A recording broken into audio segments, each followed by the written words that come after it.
যে বলংতংমানি বাক্স টাক্স রাইতংনাই তঙ্গো আনিসে বসামাङै তঙ্গো आनि बसामाङै तंगो हंका आनिसे जागा करैखो हंका आं बर थांनाय ता बर न जागा रइ रगो बबिसर जों बियां थांनाय सादि नों जागा आरि मा मांखा जागा आरिबो मायाखो मुसा मायाखो जों उला बबिसर बर थांनाय কিন্তু নর জায়গা কমিটি তো সম্পূর্ণ বড় বাই যোগাযোগ হয় না তারপর তরিজন বড় যোগাযোগ তংফা বড় বতাই যোগাযোগ বাই করে বড় ফরেস্ট বাই যোগাযোগ পারা বড় বাই যোগাযোগ করে বড় যে সাতै বড় নুसल लायनि हायसि नों आबना हामजायगा अट'रिजन सारमाना प्रजेक्ट आसुन ना आं हाजाय फरेस्टारना हारबिनार मुचुङा आला हारमुसुया স্যার ল্যাঙ্গুয়েজ কিছু আপনারা বয়স্ক করে বোঝায়া আজকে এখানে কি হয়েছে একটু সবাইকে প্রথমে আমার ব্যক্তিগত তরফ থেকে এবং আমাদের তেলেমারা ফরেস্ট সাব ডিভিশন এবং অবশ্যই বন দপ্তরের তরফ থেকে শুভেচ্ছা জানাচ্ছি। আমরা আজকে এখানে সবাই মিলে একত্রিত হয়েছি মূলত এখানে যে গ্রামবাসী যাদেরকে নিয়ে আমাদের একটা বন দপ্তরের একটা কমিটি গড়া আছে, জয়েন্ট ফরেস্ট ম্যানেজমেন্ট কমিটি, এটা নাম হচ্ছে রুমসাকা জেএফএম কমিটি। এইভাবে এখানে আরও 3-4টা কমিটি আছে আশেপাশে অঞ্চলে। আপনারা জানেন এই মুন্তাং অঞ্চলটা তার যে ন্যাচারাল সিনিক ভিউ তার জন্য জানা যায়, যে প্রাকৃতিক সৌন্দর্য তার জন্য জানা যায়। তা আমরা অনেকগুলো জেএফএম কমিটি আছে, আমরা এটার প্রক্রিয়া হিসেবে নর্মাল প্রক্রিয়ার মধ্যে আজকে আমাদের এটা বাৎসরিক একটা সাধারণ সভা হবে। এখানে আমরা কিছু উন্নয়নমূলক কাজ শুরু করতে যাচ্ছি, তো সেগুলো একটু মানুষকে জানান দেওয়া এবং কমিটির পুনর্গঠন, এই যে তদারকি কমিটি আমরা বলি এক্সিকিউটিভ কমিটি এবং সাধারণ সভা দুটোটা হয়ে যাচ্ছে। এই কারণেই আমাদের এখানে আসা, একত্রিত হওয়া। স্যার এখানে শোনা গেল যে মন্টাং তো এখন পরিচিত একটা, আপনি যে বলেছেন, তো বিষয়টা শুনলাম আপনারা নোটিশ ধরিয়ে দেওয়া হয়েছে যে কিছু লোকজনকে যে ওনাদের জায়গাতে আপনারা দখল করবেন। দেখেন বিষয়টা মিক্স হয়ে যাচ্ছে, আমাদের এখানে আসাটা একটা কারণ আর নোটিশের বিষয়টা আরেকটা। নোটিশটা হচ্ছে কি, এটা নর্মাল প্রক্রিয়া। কেউ যদি বন দপ্তরের জায়গা দখল করে অবৈধভাবে, আমরা ভারতীয় যে বন আইন আছে অথবা কেউ যদি মাটি কাটে তার জন্য যে ফরেস্ট কনজারভেশন অ্যাক্ট আছে, আমরা এগুলো অ্যাপ্লাই করি। কেউ যদি বনের প্রাণী মারে তার জন্য ওয়াইল্ড লাইফ প্রোটেকশন অ্যাক্ট আছে, আমরা এগুলো করি।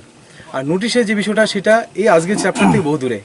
আজকেরটা হচ্ছে আগে যে এটা রুটিন ওয়ার্ক অ্যাকচুয়ালি। আগে যে কমিটিটা ছিল রুমসাকা জেএফএম কমিটি, বছরে একবার করে নির্বাচন করতে হয়, প্রেসিডেন্ট ভাইস প্রেসিডেন্ট কী হবে এগুলো আমরা ঠিক করি, কোষাধ্যক্ষ কী হবে এগুলো ঠিক করি। আমরা এই প্রক্রিয়াটা শুধু আজকে করেছি। আর যেটা নোটিশের বিষয় সেটা হচ্ছে কি, এখানে মুন্তাংয়ের একটা অঞ্চল দখল করে কিছু ভদ্রলোক তাদের নিজের মতো করে এখানে কনস্ট্রাকশন করছেন। ভদ্রলোক বলতে কি স্যার? এখানে যারা নোটিশ পেয়েছেন, নোটিশের মধ্যে আছে আমাদের যিনি এডিসির মাননীয় ইএম সাহেব, কমল কলি সাহেব, ওনাকে আমরা নোটিশ দিয়েছি। ওনার ট্রায়ালটা চলছে আমার SDF4 কোর্টে। তো আমরা এখনও ট্রায়ালটা শেষ করিনি, জাস্ট অন দ্য প্রসেস। তো পাশাপাশি এখানে আরও 8 জন, কারণ ডিউরিং দ্য প্রসেস কিছু নাম বেরিয়ে এসছে। কমল কলি সাহেবের যখন ট্রায়ালটা চলছিল, প্রসিডিংটা চলছিল, তখন উনি কতজন 8 জন লোকের নাম দিয়েছেন এখানে। এখানে একজন হচ্ছে হেমন্ত রিয়াং এবং তারই আত্মীয় স্বজন কয়েকজন বোন ভাই, এদের নাম দিয়েছেন। আমরা এদেরকে নোটিশ দিয়েছি। আচ্ছা, তাহলে আপনারা কি এডিসি গভর্নমেন্টকে জিজ্ঞাসা করছেন? দেখেন এখানে গভর্নমেন্ট, আমি গভর্নমেন্ট স্টেট গভর্নমেন্ট আন্ডারে কাজ করি। এখানে যে মঙ্গিয়াগামী অঞ্চলটা, কথা বলছেন, মঙ্গিয়াটা স্টেট ফরেস্ট ডিপার্টমেন্টের আন্ডারে কাজ হয়, অ্যাজ ওয়েল অ্যাজ এডিসি প্রশাসনের আন্ডারেও কাজ হয়। কিন্তু যে এডিসি প্রশাসন কি করে, এই যে বন আইন আমি যে বলছিলাম, Indian forest act, forest conservation act বা ওয়াইল্ড লাইফ প্রোটেকশন এগুলো অ্যাপ্লাই করে না। আচ্ছা স্যার, এডিসি আমি কথা বলা শেষ করি, একটু আমি আপনার কথাটা আসছি। রিজার্ভেশন অ্যাক্ট তো নেই, কথা বলতে আমার জানা মতে আর কি। কথা বলতে আপনারা তো আপনি কথা বলতে দিন আমাকে, আপনি প্রশ্ন রেখেছেন, উত্তরটা শেষ হয়নি। এডিসি প্রশাসনের এই আইনগুলো অ্যাপ্লাই করার কোনো ক্ষমতা দেওয়া হয়নি, এগুলো অ্যাপ্লাই করবে স্টেট ফরেস্ট। আমি শুধু আমার রুলটা অ্যাপ্লাই করছি, আর কিছুই না। আমরা ওই শিক্ষিতুর মোটাবেতে তো দেখলাম, আমিও জানি, তো এটা তো কোনো একটা ফরেস্ট অ্যাক্ট এইভাবে তো নেই না। সেগুলো আপনারা যদি জানেন, এই মুহূর্তে আমার যতটুকু জানা আছে আমি এতটুকু বলেছি, এতটুকু করে দাঁড়িয়ে। এর চেয়ে বেশি কিছু জানতে হয় আপনি আমার অফিসে আসুন। সেটা আমি দেখেন, আপনি প্রশ্ন করলে আমি সেই ওই প্রশ্নের উপর দাঁড়িয়ে এই কথাটা আমি উত্তর দিতে পারি না। আজকের মিটিং এর মধ্যে যে আপনি ঘোষণা করেছেন যে এখানে একটা পরিজন হইব, পরিজন দেখেন কিছুদিন না একটু প্রশ্নটা শেষ হয়নি, এই পরিজন কতটুক একর নিয়ে কতটুক এরিয়া নিয়ে হবে না, এসা এমন কোনো এরিয়া নির্দিষ্ট হয় না। কি হয়, আমাদের ত্রিপুরাতে আগামী কিছুদিনের মধ্যেই দেখবেন ওয়ার্ল্ড ব্যাংক ফান্ডিংয়ে একটা ইয়ে হবে, প্রজেক্ট চালু হতে যাচ্ছে। ওয়ার্ল্ড ব্যাংক এলিমেন্ট প্রজেক্ট, এর নাম হচ্ছে element project, ELEMENT element project. Ground work প্রায় শেষের পথে, খুব সহসা এটার ইমপ্লিমেন্টেশন স্টেজটা শুরু হবে। স্যার এটাও তো একটা এরিয়া নিয়ে যেতে হবে না? হ্যাঁ, এখানে মন্তাংকে কেন্দ্র করে যে প্ল্যানটা আমরা জমা দিয়েছি সেটা আরো অন্তত 3 বছর আগের প্ল্যান। আচ্ছা স্যার, এটা কি আগে আপনার প্ল্যান ছিল? একটু শেষ করি। তখন বছর 3 আগে থেকে এগুলো প্রক্রিয়াগুলো চলছে, পেপার ওয়ার্ক চলছে, এবং আমাদের দাদেন যে PCCF সাহেব, হ্যাঁ, অলিন্দ রাস্তুগি স্যার, উনি এসেছিলেন, দাদেন MLA সাহেব উনি এসেছিলেন, বারে বারে এসেছেন এখানেও প্রজেক্টটা চলাকালীন। এবং আমরা যখন গ্রাউন্ড ওয়ার্ক করছিলাম, আমরা আমাদের PCCF এবং লোকাল যে পলিটিক্যাল অথরিটি তাদেরকে নিয়ে এসেছিলাম, হ্যাঁ, এই প্রজেক্টটার যে ফিল্ড ওয়ার্ক করতে গিয়ে। স্যার প্রজেক্ট বা এখানে যে তৈরিজন একটা এরিয়া নিয়েতে হবে এখানে, কিন্তু ওই এরিয়ার ভিতরে যারা বছর বছর ধরে এখানে জুম চাষ করা অবস্থায় যারা বাসিন্দা, ওদেরকে আপনারা ওই প্রজেক্ট করার ফলে তাদেরকে কই শিফটিং করবে না? দেখেন, যারা জুম চাষ করে বা যারা লোকাল বাসিন্দা তারাই তো এই কমিটির অংশ। এই যে আজকে যে কি কমিটিটা, রুংসাগা যে কমিটি, তারা তো এই অঞ্চলের লোক, তারা তো এখানে থাকবে, তাদের জন্য তো পাট্টার ব্যবস্থা আছে। দেখেন, এখানে আপনাদের একটু ক্লিয়ার থাকা দরকার, প্রত্যেকটা কমিটি যেখানে যে কমিটিগুলো আছে তাদের একটা এরিয়া নির্দিষ্ট করা থাকে। গভর্নমেন্টের সঙ্গে তাদের এই কমিটির একটা ব্রিজ তৈরি হয়, মৌ স্বাক্ষর হয়, MOU। এই মৌতে প্রজেক্ট এরিয়াটা কোনটা, CS প্লট নাম্বার কত, খতিয়ান নাম্বার কত, সব ডিটেল দেওয়া আছে। এই এরিয়ার কমিটির অনুযায়ী আপনি এখানে ওই প্রজেক্ট করতে চলেছে। এক্স্যাক্টলি ওই প্রজেক্ট এরিয়াতেই, জেপিএম কমিটির প্রজেক্ট এরিয়াতেই ট্যুরিজম হোক বা অন্যান্য প্রজেক্ট, যেমন আমাদের এখন স্ক্যাটফ্রন প্রজেক্ট আছে, স্ক্যাটফ্রন প্রজেক্টের এই এরিয়াতে হয়। এই ধরনের যত জেপিএম কমিটি আছে তার প্রজেক্ট এরিয়াতে হয়, এর বাইরে আমরা করি না। আচ্ছা, একটা পাট্টার জায়গাতে আপনারা কি দখল করে এবার সরকারি কোনো কাজকর্ম? পাট্টার জায়গাতে আমরা আমি তো পাট্টার জায়গাতে আমরা ঢুকি না। না স্যার, আপনি পাট্টার জায়গার মালিকানা বলেছিলেন, আপনি তো যারা পাট্টা কাজ আছে তারা ডিমার্কেশন নাই, তাদের পাট্টা আবার ক্যান্সেল করা হবে, আপনি তো বলেছিলেন। আমি বলছি কোনটা, যদি কেউ যদি এই পাট্টাটার এর মধ্যে, এই যে প্রজেক্ট এরিয়ার মধ্যে যদি ইলিগালি কোনো পাট্টা দেওয়া হয়, যদি প্রজেক্ট এরিয়ার মধ্যে কোনো ইলিগাল পাট্টা দেওয়া হয়, ওই পাট্টাটা আমরা ন্যাচারালি আমরা প্রপোজাল দেবো ক্যান্সেল করার জন্য। আমি ইলিগাল পাট্টা মানে ত্রিপুরাতে ইলিগাল পাট্টা দেওয়া চলছে? যদি কোথাও দেওয়া হয়, আমি বলছি ডিমার্কেশন করে দেখবো, যদি ইলিগাল দেওয়া হয়, তো যদি বলছি ইলিগাল পাট্টা ত্রিপুরাতে তো এমন কোনো শব্দ আপনার মুখে প্রথম শুনলাম। আমি জানি না, আমি জানি আর গ্রস কেসটাকে আপনি জড়িয়ে ফেললে হবে না। আমি বলছি এই যে কেসটা সামনে যখন এসছে, এখানে কেউ আনঅথরাইজড ল্যান্ড ক্রুজ করেছে এবং কিছু কনস্ট্রাকশন গড়ে তুলেছে, ইলিগালি কিছু কনস্ট্রাকশন গড়ে তুলেছে ফরেস্ট ল্যান্ডে, আমাদের কাছে যে রেকর্ড। কিন্তু যেহেতু সোল অথরিটি হচ্ছেন SDM সাহেব, উনাকে বলতে হবে যে এটা ইলিগালি, এটা কি এনক্রোচমেন্ট হয়েছে। আমি ডিমার্কেশনে পরে বলতে পারবো, তার আগে বলতে পারবো না। কতজন আছে ডিমার্কেশন পাইছে এবং কতজন আছে এই গ্রামে? আমি কথাটা পরিষ্কার নয়, আবার একটু বলুন।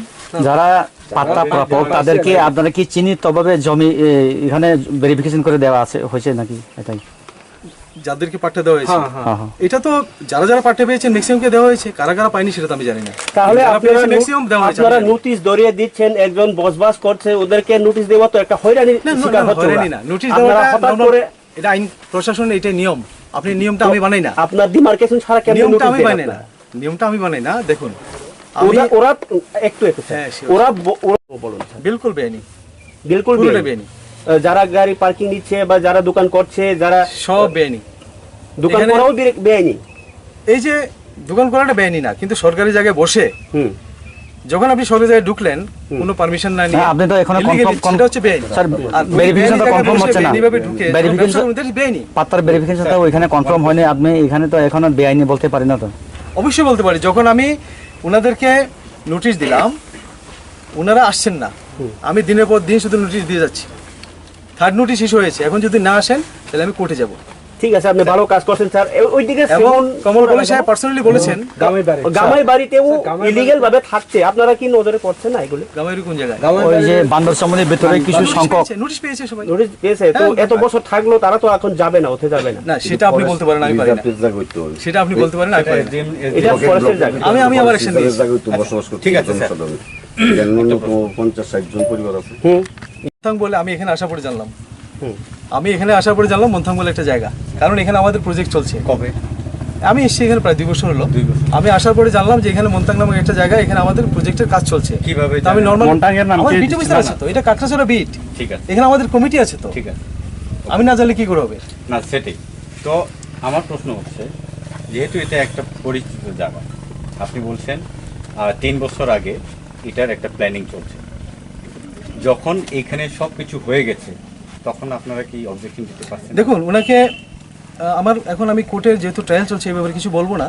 আমার ট্রায়ালে কি হয়েছে না হয়েছে কি বেরিয়ে আসছে আমি কিছু বলবো না, ইনকোয়ারির স্বার্থে এগুলো বলা উচিত না।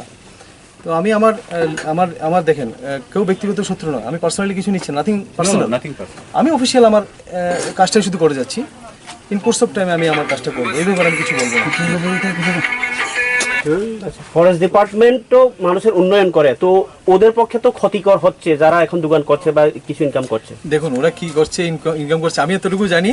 আমার যে লোকাল ইনফরমেশন কিন্তু আমাকে এস্টাবলিশ করতে হবে, ইনফরমেশন দিয়ে কিছু হয় না। প্রাইমারি ফেসে যেটা আমি জানতে পেরেছি যে ইলিগালি এখানে কনস্ট্রাকশন করছে। স্যার আপনি যাও করছেন এবার কমিটির মাধ্যমে আপনি যেখানে এখন আমি চাইছি আমরা স্টল বানিয়ে দেবো রাস্তার কিনারে, এখানে লোকাল লোকজন ব্যবসা করবে। বানান সুন্দর কথা, এটাই আজকে জানার জন্য করছেন আপনারা। না না এটাই বলতে এসেছি আমি। তো আগে করুন তারপরে কথা বলুন। আপনি জিজ্ঞেস করছেন বলে বলছি। Thank you. আমার কাছে একটা পেপার নিয়ে এলেন, এজ এ আমি লোকাল অথরিটি হিসেবে আমার কাছে একটা পেপার নিয়ে এলেন যে স্যার এই জায়গাটা আমার পাট্টা।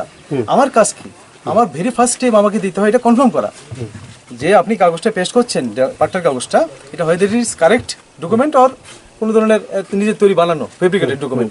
এটাকে কনফার্মেশনের জন্য আমি নিয়মমাফিক এসডিএম সাহেবকে দিতে হয়, কারণ উনি এটা সোল অথরিটি, উনি রেভিনিউ পার্সন। এটা তো কনফার্ম না করে নোটিশ ধরিয়ে দেওয়া তো অন্যরকম। নোটিশ তো ফার্স্ট কাজ, নোটিশ না দিলে উনি আসবেন না তো। আচ্ছা, পাবলিকের এখন একটা পরিচিত জায়গা এবং ফেমাস মোটামুটি হচ্ছে, তো এই ক্ষেত্রে আপনারা একে ছিনিয়ে নেওয়ার চেষ্টা হচ্ছে না, বলে ছিনিয়ে না। পাবলিকের কমপ্লেন পাবলিক কি কারা, বলবেন? এই জায়গাটা যদি হয় রুংসাকা জেভিএম কমিটি, এবং ওই জায়গাটা এই জায়গাটা কার আরেকটা কমিটি মার্থুন দল, এখানে দুইটা কমিটি আছে পাশাপাশি, রাস্তার এদিকে একটা কমিটি, রাস্তার এদিকে একটা কমিটি। তো কমিটি কারা, আমি তো গ্রামবাসী নই, এখানে লোকালদেরকে নিয়ে তো কমিটি। তো আমি লোকালদেরকে ওদের জায়গাটা বুঝ দিচ্ছি, তো আমি ছিনিয়ে নিলাম কোথায়? লোকাল বলতে আপনারা কি সবাইকে দেখেছেন আজকে আসার জন্য? সবাইকে ডেকেছি। কয়জন এসছে? সবাই দেখেন কজন এসছে, আমি যারা এসছে সবাই দেখেছেন।